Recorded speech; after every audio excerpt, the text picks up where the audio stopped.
Hello there, how's your weekend? So, the latest news from Congo is that the M23 rebels have been pushed north to the town of Bambo. Now, I'm going to show you in a short while.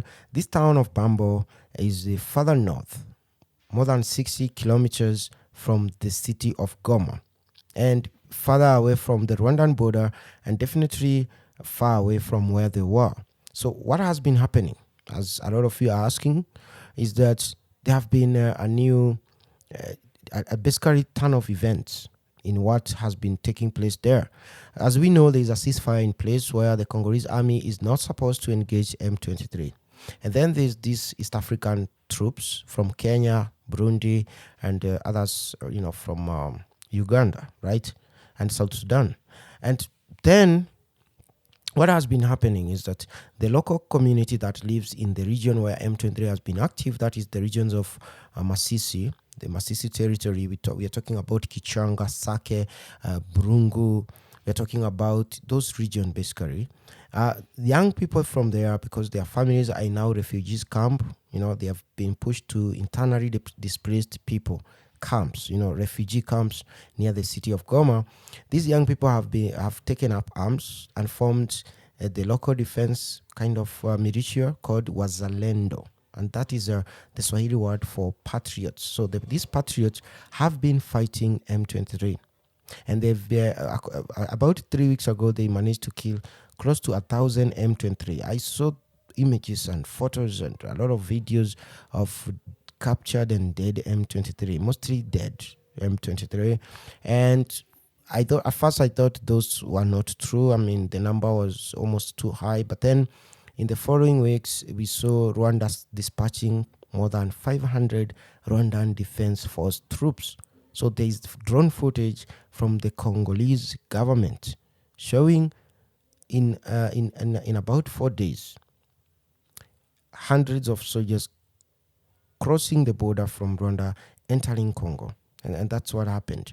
And it's not on me saying about it. Everyone is talking about it, and the world knows about it. Everyone knows that these M23 rebels are actually Rwandan soldiers that pretend to be, Congolese fighting Congo. You go to their website. They have a website. They say that they are fighting the Congolese government because of corruption. I mean, even the region they claim they come from, and the community called the Wanyamulenge and the Bamasisi, who are the Tutsi, they do not make up more than 300,000. That is according to the United Nations. They do not make 300,000 people. And Congo is a country of around 98 million people. That is an estimate from, again, the United Nations. And they are fighting corruption. People who are less than 1%, they are so good, they formed a rebel group to fight corruption, because the 99% of the Congolese people do not know that corruption exists. And so this less than 1% want to fight and defend them. That is just a lie. And another, the news that came out yesterday, as you can see, 27th was yesterday. There's some French politicians went to Congo. The reason they went there is because they say Congo is the largest French-speaking country, and France says it is interested in Congo, not because it's a former colonial master of Congo, but because Congo happens to be the largest French-speaking country in the whole world, definitely in terms of size and population. And Kinshasa is the largest French-speaking city in the world with almost 18 million people, if you include the suburbs, right? And so France is interested. That's what they keep saying in Congo. Of course, the other reason is the minerals, right?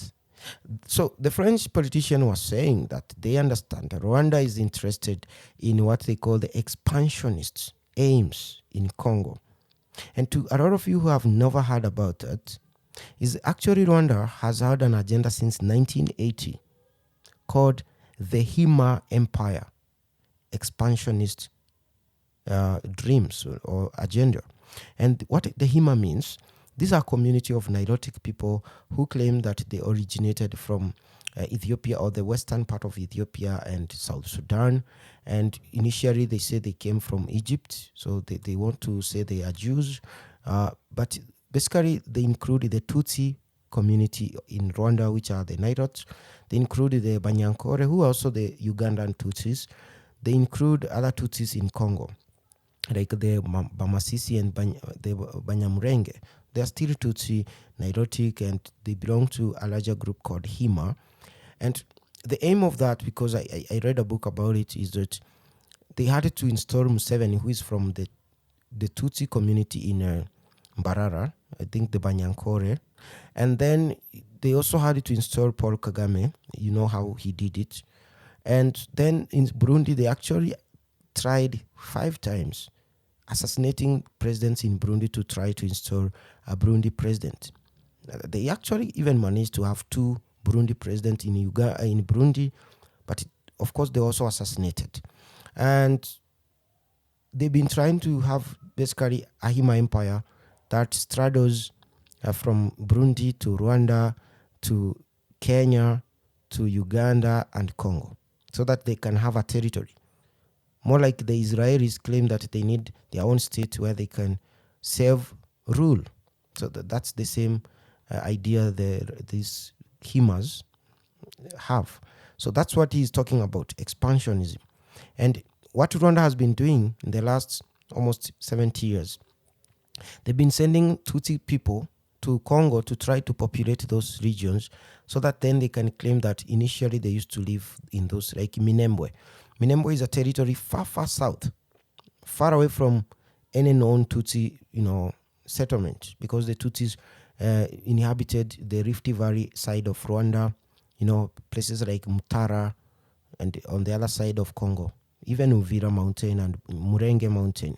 But further south, they never used to get there, but they claim, because in recent times there have been some of them going there, they've been claiming that is the ancestral land, that Tutsis, who are not Bantus, came from a Bantu region 1,000 years ago. That's what they were saying. But anyway, so that's what this French guy is talking about. And this is what he says. He said that I wanted to reaffirm my fraternity with the Congolese people at a time when they are facing a challenge that is totally imported. So you understand what he's saying. He's saying that the problems that face Congo, the problem that basically the crisis there, is not from internal conflict or civil war, kind of. It's something that came from outside Congo, which is true. It is coming from Rwanda and Uganda, because Rwanda and Uganda, they have these 2 Himas, Museveni and Kagame, and they want to have another Hima president in Congo and another one in South Sudan. From what I heard, that's why they managed to assassinate who was supposed to be the first president of South Sudan was John Garang. Yes, John Garang. And now in even they are saying that in Kenya, they are comfortable with the current president, William Ruto, who they say is a Nilot and is more friendly to them than a Bantu president. Of course, those are wishful thinking, right? But that's what they say. And you can imagine how weird it is, but they do it because a lot of people in Eastern Congo are dying because of that. So it's not weird after all. Now, I'm going to show you the map of the regions I'm talking about so that you can get a picture. Now, as you can see from this map, this is Rwanda, this is Burundi, and so if we zoom in, as you can see, this is the city of Goma, the one I was talking about. It's a city that is said to be having a population of about 1 million people. Of course, that includes the people who live in the suburbs.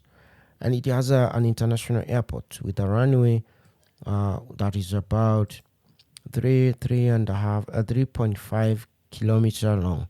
So it's a long runway that is there, as you can see. And not long ago, actually, this town of Goma used to spill over, or straddle the border of Rwanda. So, and if you zoom in, you notice that before 2003, I think, before the border was demarcated, and then the Rwandans stationed their border patrol to ensure the people do not cross. This road was like it used to go this way, and the other road was this one, used to continue into Rwanda easily, and there used to be another road here, as you can see. Even the housing designs are like that. They are almost the same. So the demarcation was done. Now this is the 2 borders. Now, let's go back to our story. Goma. Goma is here. There was a town I talked about called Sake. So from Goma to Sake is about 24 kilometers. As you can see, it's about that long, 24. M23 last year, earlier this year actually, they came to this town. They came and captured it for a day or two. They were advancing towards Goma. But the Congolese army FRDC managed to come here. They fought and killed more than 160 M23 fighters. That's when they were kicked out of Goma. They went to the territory of Masisi, which is like a rural area. So they were kicked to Masisi, this region here. And Masisi is a very rich region, as you can see. It has very beautiful landscape, beautiful land for cattle keeping. And the community that is trying to grab the land there, the Tutsis, they are cattle herders. As you can see from these photos, it's a beautiful place. You can keep cattle. The grass there is good for that, ranching. And as you can see, there are lakes everywhere, smaller lakes, some nice hills here and there. So, but there, this photo there here is from Masisi. These trees that have been planted in almost a straight line there to create that image there.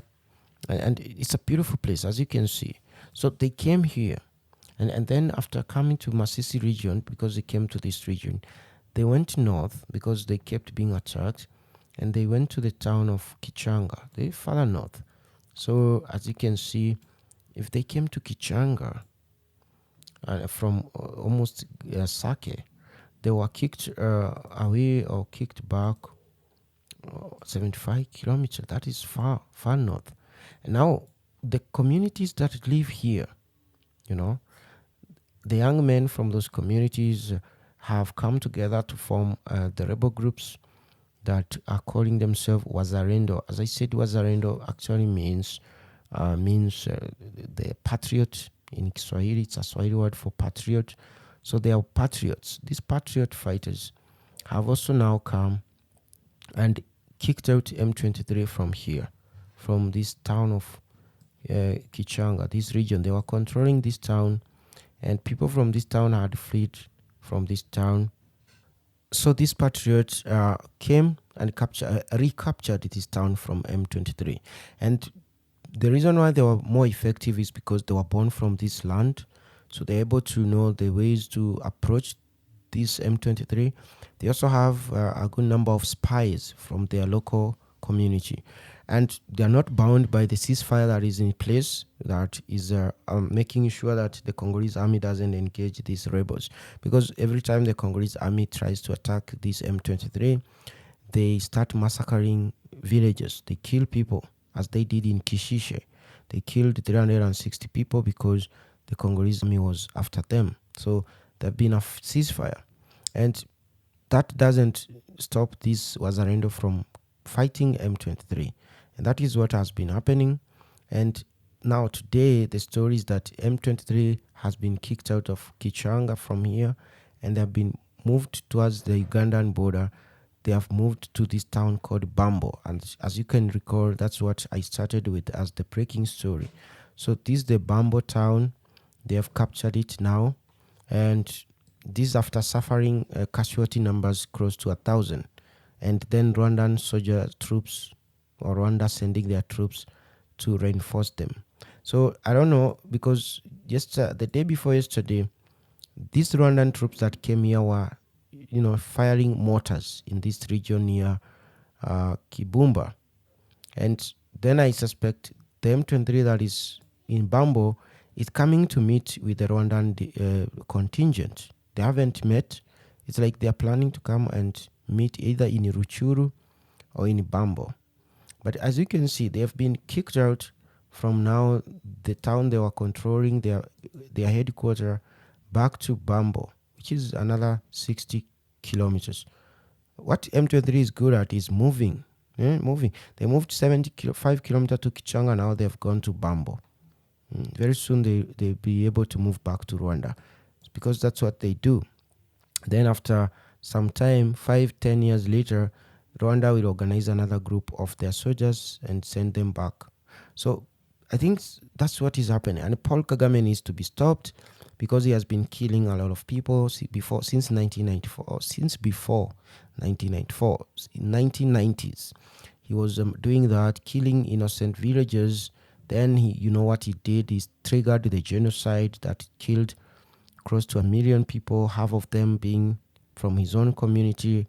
And today, then in 2000 from 1997 to 2003, he invaded Congo alongside Uganda. They killed close to 3 million people, and let alone 4 million more died from diseases and because of that war.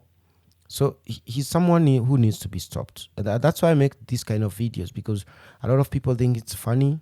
Yeah, things are usually a joke until they happen to your own community. Once these kind of things happen to you or your own community, you get to understand. And that's why I tell people, don't make fun of it. These kind of leaders, if they're not stopped, you might find one of them next to you and they'll do the same thing to you.